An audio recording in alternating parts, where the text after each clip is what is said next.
Today on Dr. Oz, award-winning actress Glenn Close on the medical disorder that nearly destroyed her family and how she found the courage to save her sister's life. Plus, over 1 million of you are on Total 10. It's not too late to get on board. See easy 10-minute breakfast ideas to rev up your metabolism first thing in the morning. Coming up next on Dr. Oz.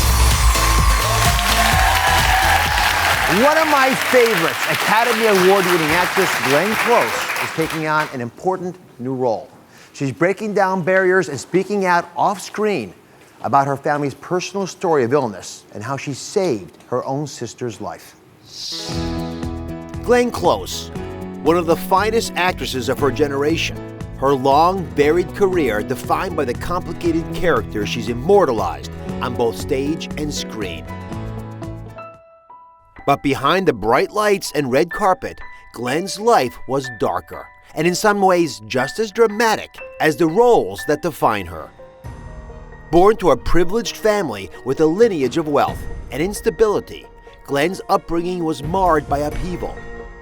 Glenn's mother and surgeon father frequently uprooted Glenn and her 3 siblings to serve as missionaries in a cult-like religious movement.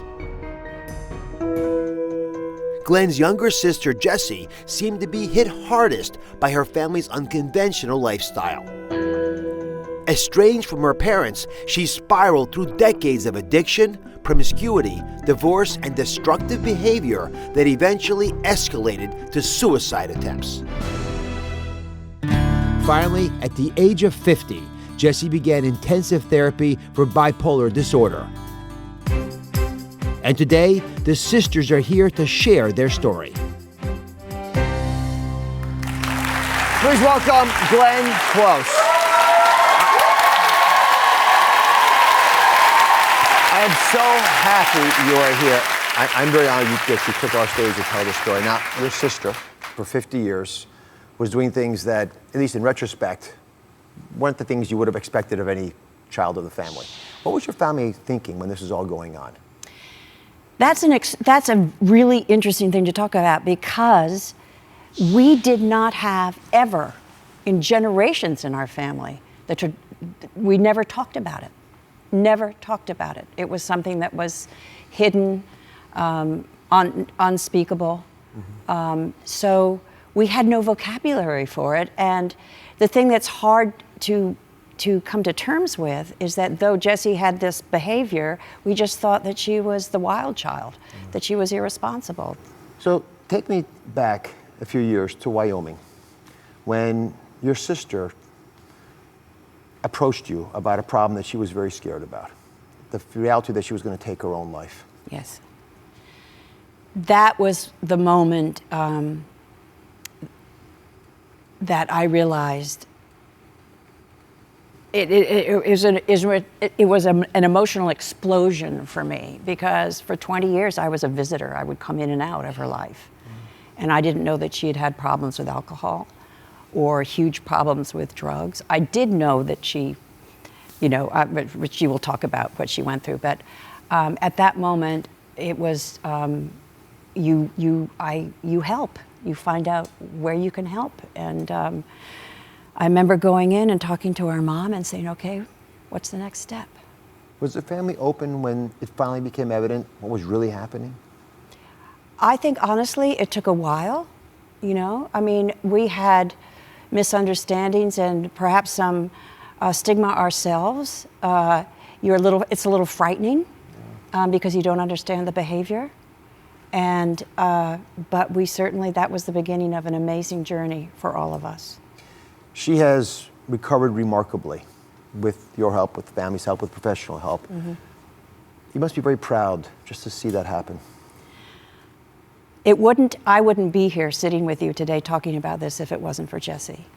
I think what I'm most proud of is that she had the courage to start talking about it. When we decided to do something, to start an organization that would zero in on stigma, I wasn't going to do it without her. And without hesitation, she said yes, not knowing what that would mean and not knowing how much courage it would take. The other thing that I'm deeply proud of is that she has owned her illness. She has not gone off and sat in a corner and thought, my life is over. She has learned about it. She has stayed connected to her doctor. She takes her meds, and she has become a productive, amazing, amazing human being. She always was an amazing human being. She is not her illness. She is my beautiful, beautiful, courageous sister. And I think Jessie is just remarkable. You all want to meet Jessie? I want to meet Jessie. Glenn's very brave sister Jessie is here. She's feeling well. Please come on out.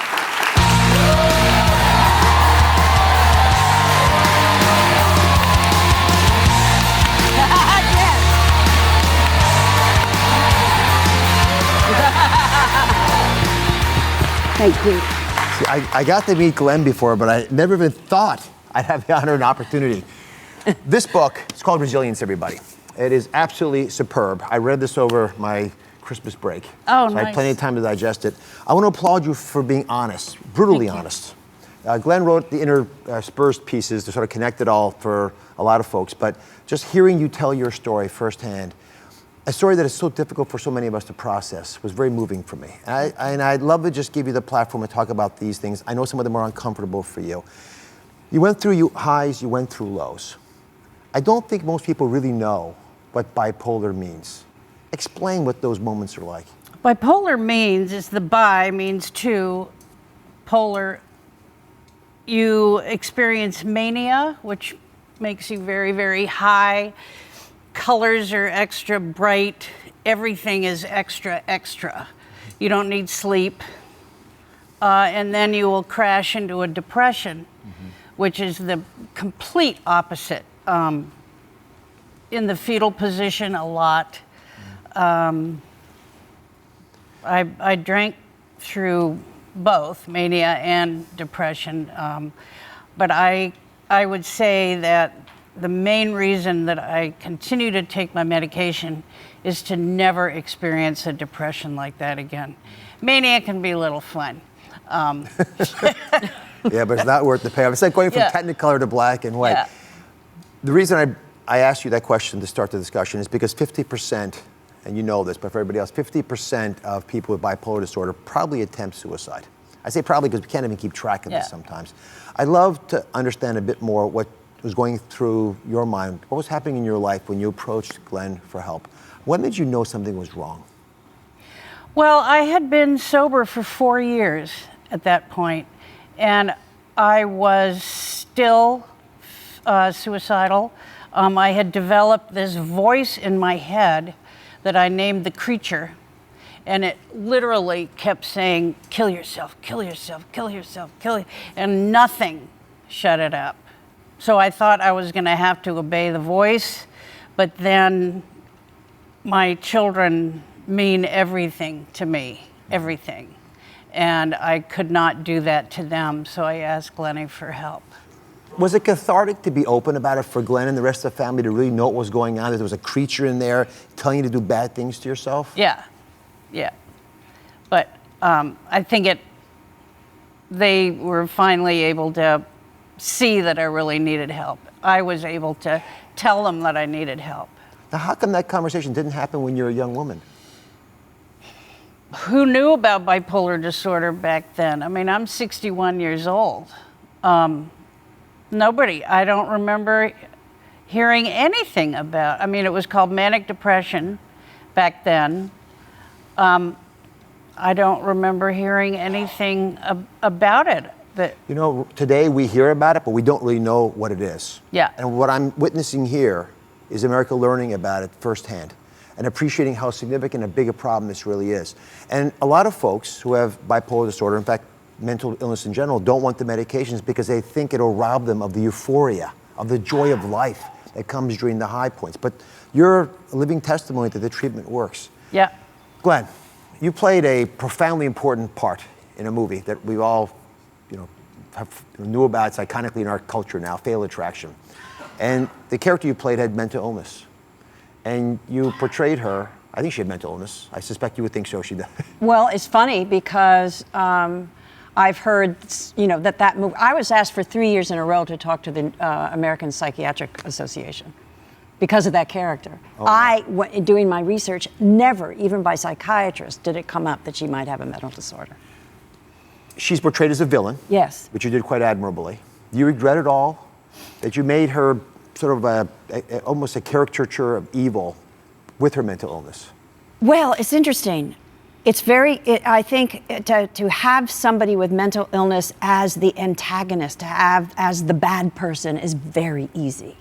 So I ignorantly was a almost textbook version of a certain mental disorder that I knew nothing about.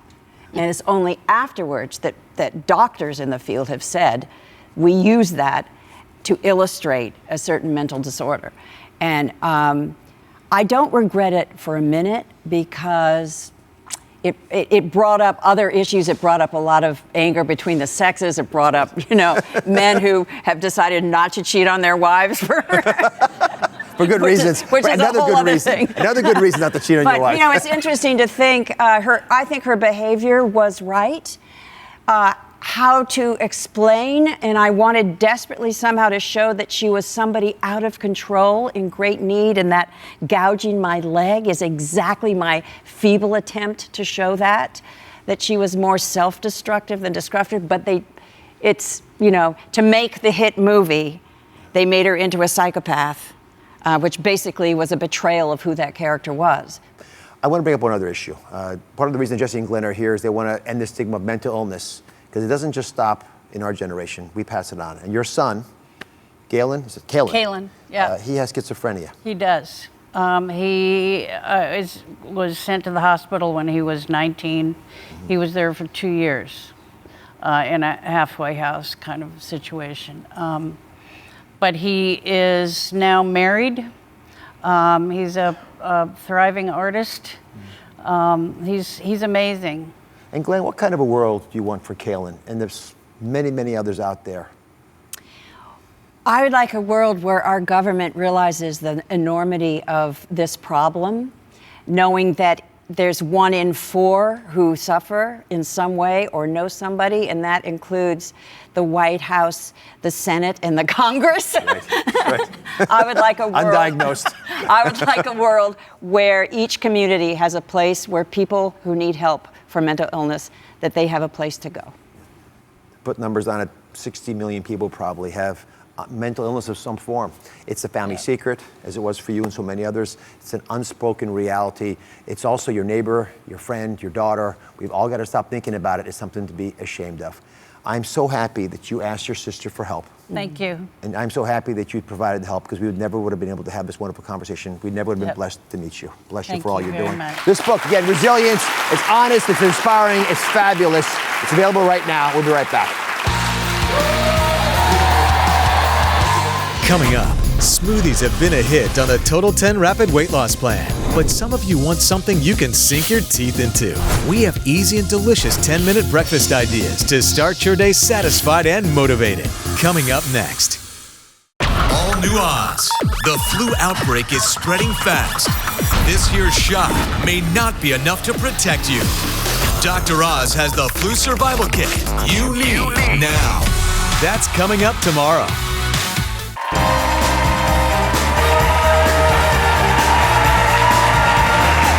It's not too late to get on board with the Total 10 Rapid Weight Loss Plan. Smoothies are a breakfast staple on the plan, but I've been getting some feedback that some of you prefer to chew in the morning. I hear you. So today I've got easy 10-minute breakfast ideas that require a fork. Joy's going to start us out. She went on the plan to lose the baby weight from her 3-year-old son, and she's lost 11 pounds. Congratulations.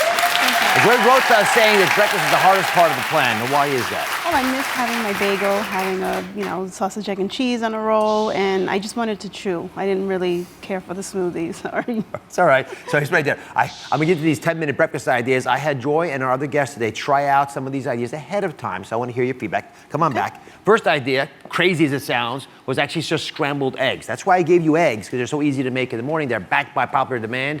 1 full egg with 2 egg whites. That's, again, a full egg with an egg white. That gets you a lot of volume. It looks big and it fills you, and it cooks in under 5 minutes. So how do the eggs work out in your morning routine? They were a lifesaver. It's really what I was looking for. I was so happy to have this in the morning. I really needed it. To break out your fork. Yes. So here's the thing. I know that eggs by themselves wouldn't do the deal, so I wanted to give everyone unlimited veggies. They're in the plan anyway, and I wanted you to include them in your breakfast. Were you able to do that? Yes. What did she use? Oh, I used tons of broccoli. I used peppers, onions, mushrooms. Since I could use unlimited, I just piled it on there, and it really filled me, and it kept me all the way through lunch. So let me give you and everyone at home some other ideas. You can make huevos rancheros. You just scramble up eggs with some red peppers and top it with 2 tablespoonfuls of salsa, all on the plan. Again, this is a way of just mixing it up, tempting your taste buds. But this one I really like, caprese scramble. You just scramble the eggs like you normally would, but do it with chopped tomatoes, some garlic, and then put some fresh basil on top. These give very different savory flavors to eggs. It helps mix it up so you can get through the 2 weeks on the program and still enjoy yourself. Thanks, Joy. Thank you. Take care. Next, the Total 10 weight loss plan calls for protein in every meal. And guess what? Meat isn't just for dinner. You're allowed to have meat for breakfast. If you're missing your sausage and your bacon, you can make your own turkey breakfast sausage in the morning. It's a combination. Michelle's joining us. How are you? Hi, how are you? How much weight have you lost? 12.5 pounds. On the plan.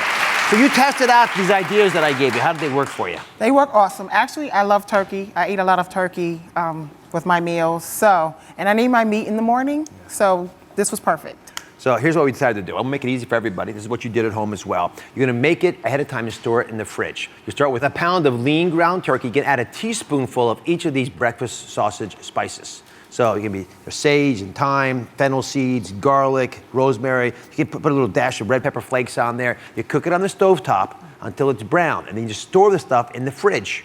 That way, during the week, you heat up 3 to 4 ounces of whatever you desire. It's about half a cup. Put it in the microwave, heat it up, and you can eat it however you want to eat it. So what did you eat the sausage with? I either eat it with egg whites or hard-boiled eggs. So it would be more filling. So it would carry me all the way through lunch. You supercharged the protein. Yes, I am. And a lot of energy. With hypothyroidism, I need it. Yeah. I think one of the things that people will enjoy about this program is if they have general aches or ailments of the nature you're discussing, it might be beneficial as well. Yes, Let me give you some more ideas since you're here. So you can put your sausage on top of a green that you have there on the program. Spinach is a good example. I like the poached egg idea. Right. Any egg, frankly, you can put on there with some asparagus. You can add it to peppers and some onions with a little scrambled egg next to it. Right. Again, ways of mixing up your morning breakfast. Remember, you don't get to have the meat again. If you haven't, some of your meat in the morning, you don't get it for lunch or dinner. Right. But you can take the smoothie that would have been for breakfast. Right. That doesn't, and then use that for your dessert later in the day. Absolutely. Which, again, is a way of just mixing up your day. So for 2 weeks, you can stay on the program. Thanks, okay, Michelle. thank you. Next, for all the cereal lovers out there, I have a solution. Judy is here. She's lost 8 pounds on the plan and says she desperately misses oatmeal in the morning. So I gave you an idea. Here's the idea I gave Judy. I asked her to make quinoa for breakfast. It's a radical concept. How did it work? Yes, it worked surprisingly well. I mixed all these ingredients as per your instructions, and it really came together well. It gave me that cozy, warm feeling that you get like oatmeal. So here's why I want quinoa in your program. It's the perfect mix of protein and fiber. Right. Folks, if I can give you raw materials that make sense, you'll make it every day and you'll be healthy, and it just happens to be tasty for you because it really does taste good. So just like the sausage mix that I just talked about, you prep the big batch in the weekend, then use it during the week. You can have it for breakfast. For example, if quinoa, you get only 1 serving a day, it's going to be your only use of it, so make the most out of it.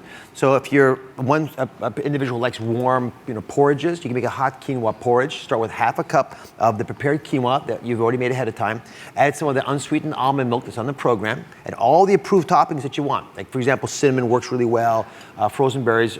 This is how you made it, right? Yes, actually, I used the frozen berries, popped it in the microwave. They were just soft enough to work with the warm cereal. 30 seconds in the microwave, not too much. 30 seconds, no. And it looks like this, and again, it deals with that desire to have something more filling. Yes. If you're a cold cereal lover, you can still use that same quinoa. It's called Quinoa Crunch cereal. This time, I want you to do something very clever. You're going to take the quinoa from the fridge again. You can mix it with some of the milk that you're allowed to have, the almond milk, some of the banana. You're allowed to have a banana, and then some nuts to make it a bit crunchier. And you usually get that savoriness that you desire. It takes you to the right place. Right, and you get that crunch from hard cereal, cornflakes, that kind of. You want a bonus tip? I got a little trick. Always want a bonus. Yeah, this one you're really going to like. So this is how you're going to make a muffin out of your quinoa that I want everyone to enjoy. All you need is a muffin tin and these basic elements that are already part of the plan. So if you're missing the bagels, if you're missing all the, sort of the consistency of some of the things that you crave the most, you're going to make this savory breakfast muffin. All you have to do, and I want you to taste one of these while I'm making this, if you don't mind. Okay, not at all. I want you to confirm that it's as good as I'm going to say. You take a cup of cooked quinoa, looks like this. Then you're gonna dice some veggies of your choice, any ones that you want. You're gonna take the zucchini, pepper, broccoli, whatever you desire, 2 full eggs and 4 egg whites. Again, that fluffs it up a little bit. Spices of your choice, some salt and pepper to taste. Then you spray the muffin tin ahead of time, and then you put in the mixture, and you let it bake there for 350 degrees for about half an hour. You store these in the fridge. That way, when you pop it in the microwave for about 30 seconds whenever you feel like you need to have one, and you have the perfect plan-approved breakfast. This is amazing. It has the texture of a quiche, but it's got a lot of good flavor, and I love the way it pops on my mouth. This is really good. I thank you for describing it that way. I worked hard on it. My complete Total 10 Rapid Weight Loss Plan is on DrOz.com, along with all these easy 10-minute breakfast ideas. Tomorrow, my friends, wait until you see the Total 10 snacks I've got for you. I'll be right back. Next, do you suffer from low energy and struggle to lose weight? Your doctor has no answers, but you know there's something wrong. The culprit could be a slow thyroid. Stop feeling helpless. Learn to recognize the symptoms. The 10-day plan to rev up your thyroid. Next.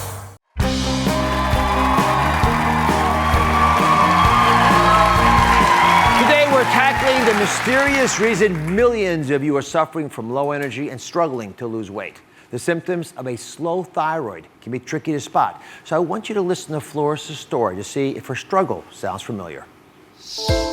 When I look in the mirror and I see the physical changes that have been happening in my body, it makes me feel sad. My body and my health have been unraveling, and I don't know what to do about it. In the last 12 months, I've gained a good amount of weight. My clothes have become tighter, and I'm not comfortable in my own skin, and I just feel like there's nothing I can do. I feel like the weight is just gonna continue to pile on, and I'm embarrassed. I avoid food shopping, clothing shopping. I do everything online. My weight isn't the only thing that has been deteriorating. My nails have become so brittle that I've actually turned to shellac because I'm afraid for them to be seen in the public. I've noticed a lot of hair loss. I've noticed that my hair has been thinning, and so I just chopped it all off and I started wearing a wig. I've started to pencil in my eyebrows to kind of thicken them up. Things have gotten so bad that I've turned to olive oil to kind of help my eyebrows grow. I'm 30 and I feel like I'm 60 years old. The most frustrating thing is just being so tired every day when I wake up and having such low energy. My job requires me to be on the go all the time, and sometimes I can't keep up. I need at least 6 energy drinks just to keep my eyes open. I feel like I'm stuck. I feel like I'm in quicksand. I think all of this is happening because I have a slow thyroid, but my doctor said that my levels were borderline, but not to the point where I needed medication. I know my body, and I know there has to be a reason why I'm going in slow motion, and I just want to be able to fix it. So Floris is joining us. You describe your body like someone might describe a car that they're stuck in. It's stalling all the time and holding them back. So what is it stopping you from doing, this feeling? It's just stopping me from being physical. It's stopping me from living a fruitful, fulfilling life. And how are the changes that you're seeing, the things you mentioned in that little tape piece, affecting your self-esteem? It's making me feel so low because I used to be so beautiful and so thin, and now I feel so sad and I feel so embarrassed. Well, first of all, you're still beautiful.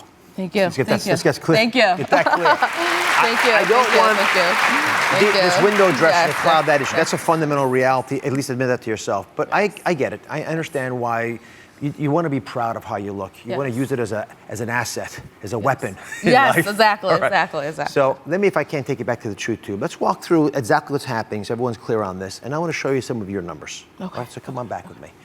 So you described a lot of symptoms, and I want people to remember these symptoms because they're incredibly important to figuring out if you have a slow thyroid. So you listed, for example, extreme exhaustion. You listed weight gain, thin hair, dry skin, brittle nails. Many people complain about some of these issues, but you have a bunch of them. In fact, you have all these, and so do many other Americans, especially unexplained changes. Yes.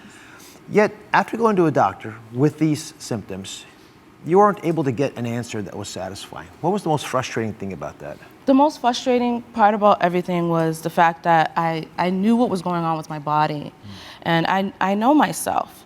And my doctor just said that no medication was needed and that she's just gonna kind of monitor what's going on. But I still felt like something was wrong. There's a reason why millions of people literally are walking around with slow thyroid.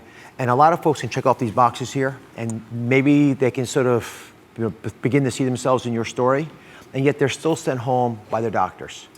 I want to show you and everybody at home why we underdiagnose this issue. Your doctor sent you for a test. It's a blood test called a TSH, or thyroid stimulating hormone. It's a very simple, easy test that tells us how your thyroid's doing. So the thyroid stimulating hormone range, the average range for the average American, is between a 0.45 and a 4.5. It's a pretty big range, but that's the average. So your number was actually 1.6, right? So that puts you right in the smack middle of that range. So why is it that I think you've got a slow thyroid? This is the big breakthrough, and I want this to be clear to you and everybody. That average range up there is only that. What shoe size are you?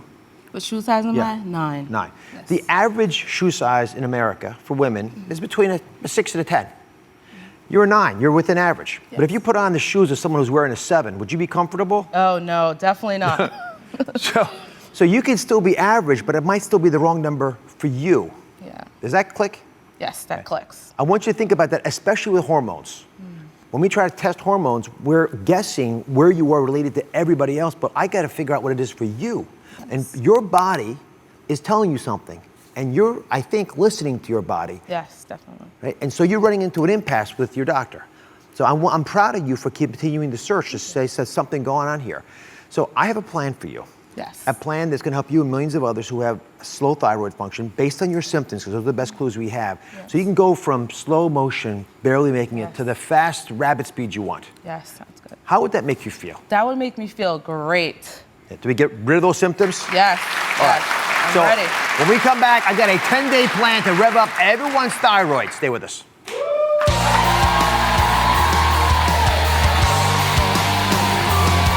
Next, do you find yourself dragging through life, overweight, lethargic, and underactive thyroid could be to blame? Reverse the symptoms with foods you should eat and foods to avoid. The 10-day plan anyone can use to rev up your thyroid. Next. All new Oz. The flu outbreak is spreading fast. This year's shot may not be enough to protect you. Dr. Oz has the flu survival kit you need now. That's coming up tomorrow.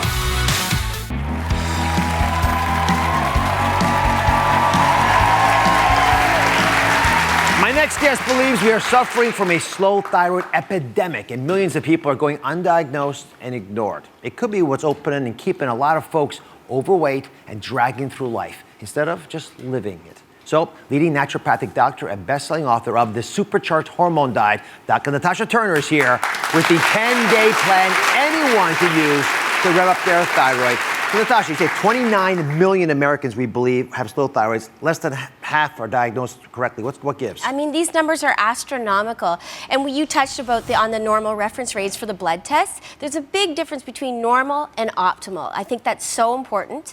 But secondly, and many people, even some healthcare providers, don't realize that the thyroid is very impacted by all the hormones in the body. There's a delicate interplay. It's like a puzzle. You can't just focus on your thyroid.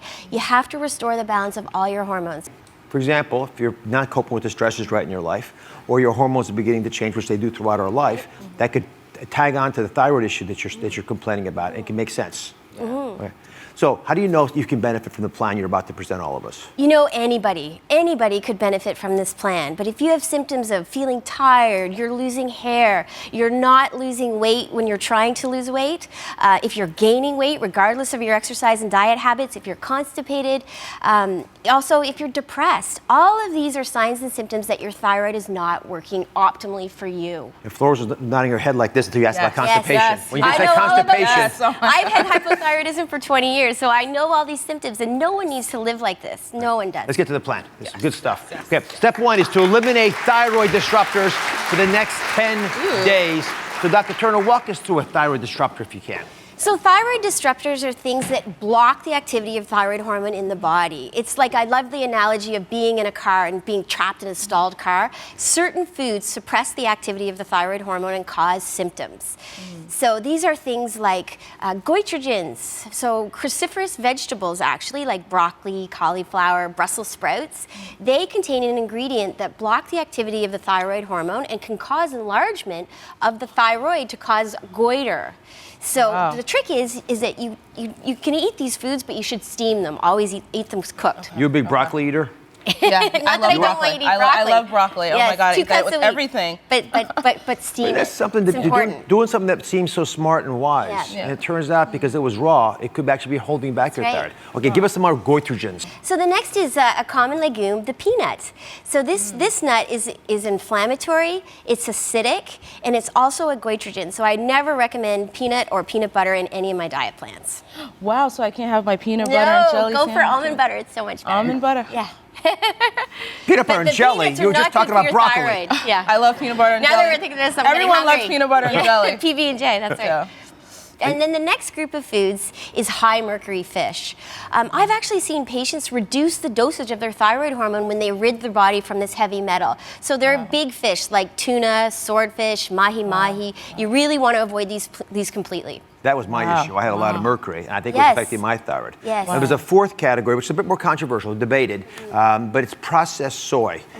Natasha, you argue this also interferes with thyroid function. I do, and I talked in the beginning about the impact of other hormones on your thyroid, and soys contain phytoestrogen, and that may block the activity of your thyroid hormone in the body. So I recommend that you kind of eliminate these foods as much as possible, or definitely just stick to 1 serving a day. That's sort of half the deal. Those are the things we want to get out of your body. Let's talk about what we're going to put into your body, because the next step is to get 4 thyroid pick-me-ups in per day. So if you don't mind, we got them on the table here. Walk us through. Okay, so the first vitamin that I really want you to focus on getting every single day is vitamin A. Vitamin A is important for the activation of thyroid hormone in your body. So I picked tomato juice, and a really good choice is sweet potato. You and I were looking at that earlier and wanted to eat it. So have that. We have iodine, very important.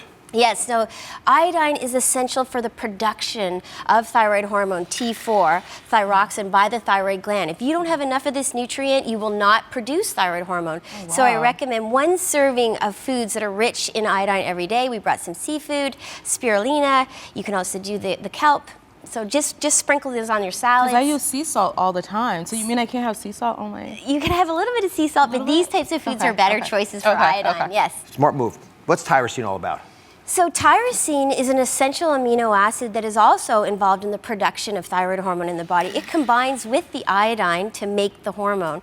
And the best options are low-fat proteins. So I brought cottage cheese, these are egg whites, and turkey. Turkey's a really great source for tyrosine. I like. Yeah, you do? Yes, I know.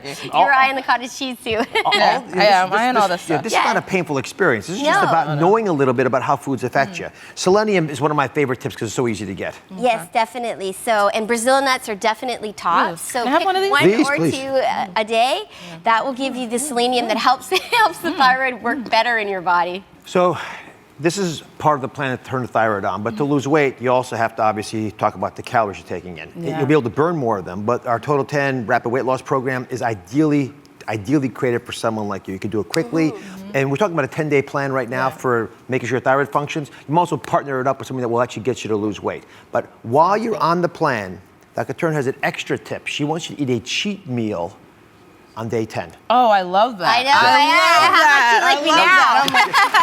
Well, why is it? What's so important about this cheat meal? You know, this is probably something that sounds quite foreign to you, but look how happy it makes you. And that's important for 2 reasons. It's not only just for the psychological benefits of the cheat meal, but it's essential for your thyroid. People who consistently eat the same amount of calories all the time or overly restrict their calories, your body adapts by dropping your active thyroid hormone, T3. So you have to add the cheat meal at least every 7 to 10 days to boost the production of that hormone and keep your thyroid revving. Nice. Now, you got to earn the cheat meal, which means you'll have to stick to the plan. Okay. Anybody will have to stick to the plan. But I'll tell you, if you eat the cheat meal and your weight is up 2 to 3 days post the cheat meal, you have overdone the cheat meal. However, with that in mind, I happen to have your cheat meal right here. This is beautiful. Please describe this to everybody. This is what I have for lunch, dinner, you name it. I'm on it. Yeah, this could affect your thyroid too. Cheeseburger, fries, and ice cream. Yeah. So listen, you get this on the 10th day if you do the other things that you want to do for yourself anyway. What happens after day 10? What's the next step? So the most important thing is think of this as a test, okay? Anybody can use this plan to optimize their thyroid hormone function. You have to pay attention to how you feel. We expect you to have an increase in your metabolism, increase in energy, the fog be lifting, but pay attention. Don't get fixated just on the number. This is a lifelong program that you can follow, and we'll always have to keep adjusting. That's the most important thing, is pay attention to how you feel and what's optimal for you. Dr. Turner, who's got a big practice in this area, she's going to be your coach. Yes, I'm going to coach you. I'm so excited. You go hug her and beat her up a little bit. All right, you can find the full 10-day plan to rep your thyroid on drroz.com. Be right back. Thank you, Natasha.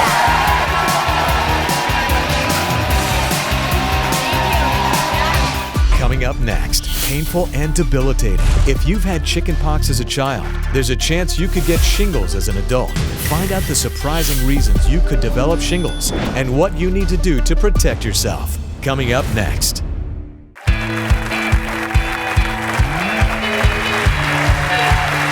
All right, show of hands. How many of you have had the chickenpox? Let me see everybody. Yep, literally everybody's had the chickenpox. If you didn't put your hands up, the rare ones out there, you probably just forgot you had them.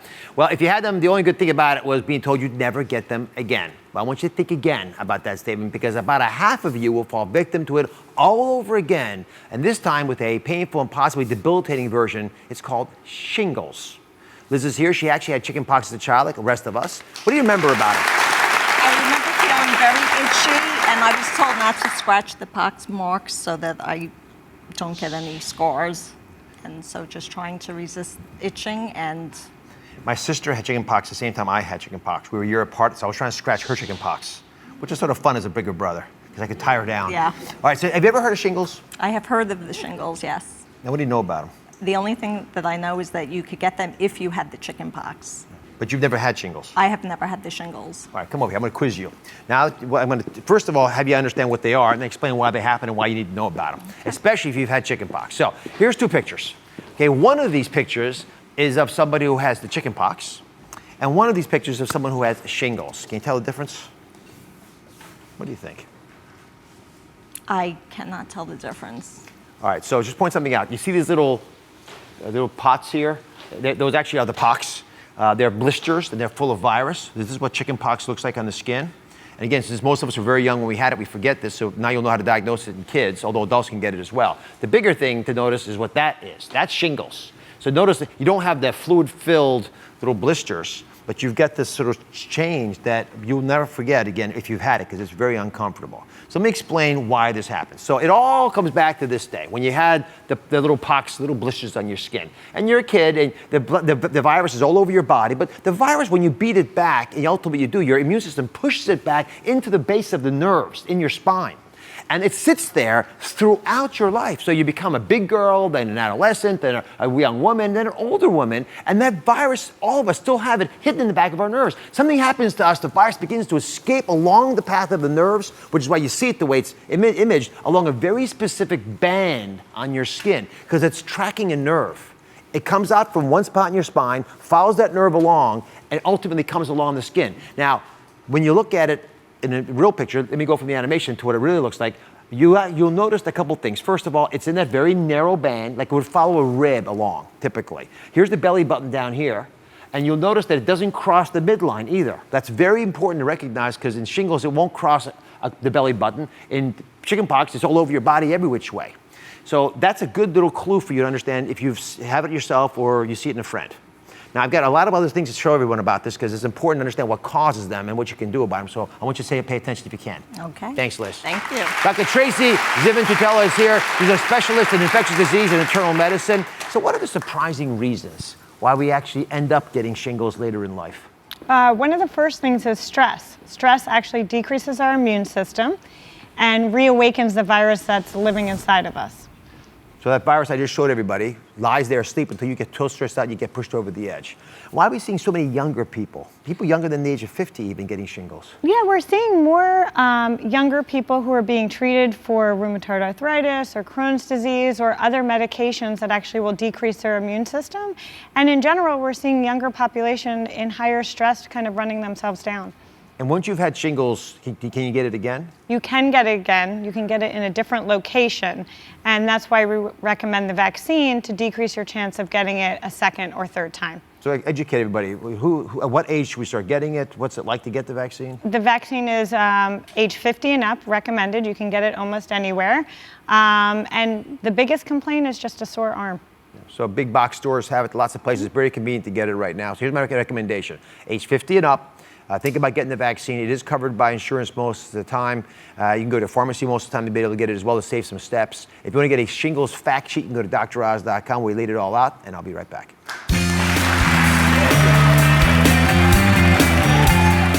All new Oz. The flu outbreak is spreading fast. This year's shot may not be enough to protect you. Dr. Oz has the flu survival kit you need now. That's coming up tomorrow.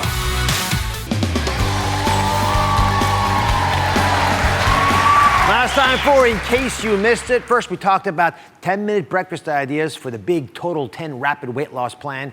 For all the cereal lovers out there, you can eat quinoa for breakfast. The quinoa is new in my Total 10 rapid weight loss plan this year. It's packed with fiber, and it's a perfect source of all essential amino acids. Talk about a power protein. So if you're an oatmeal eater, then you can have the hot quinoa porridge. Or if you like the cereal, you want it cold and crunchy, you can try Quinoa Crunch cereal. They're both fantastic. You can log on to droz.com to find these easy 10-minute breakfast recipes, along with my complete Total 10 rapid weight loss plan.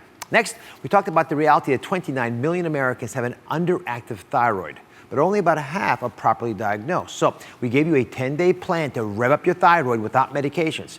An important step to this is to eliminate the thyroid disruptors, foods that seem good for you, but if you got a thyroid issue, you got to be careful. One is uncooked cruciferous vegetables. Please cook them. The broccolis and the cauliflowers, cook them before you eat them if you're worried about your thyroid. Peanuts and peanut butter, unfortunately, also tend to block the function of the thyroid. High mercury fish, this is a big issue for me personally, messes with your hormones, and all the hormones get involved when your thyroid's out of whack. And it's been debated, but some experts caution that high doses of processed soy can interfere with thyroid function as well. Next, we talked about some of the surprising reasons people develop shingles. Now, I hope you know what they are, but these are painful and possibly debilitating ailments. Most anyone who's been exposed to chickenpox virus, and by the time, we're adults, all of us have been exposed, are at risk for shingles. What causes it? What brings it out?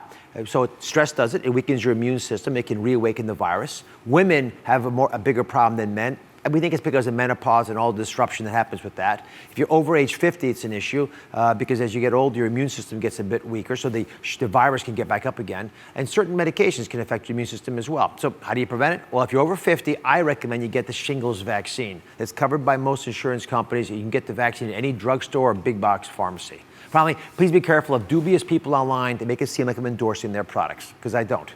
To see a full list of our trusted sponsorship partners, you can go to droz.com. I'll see you next time.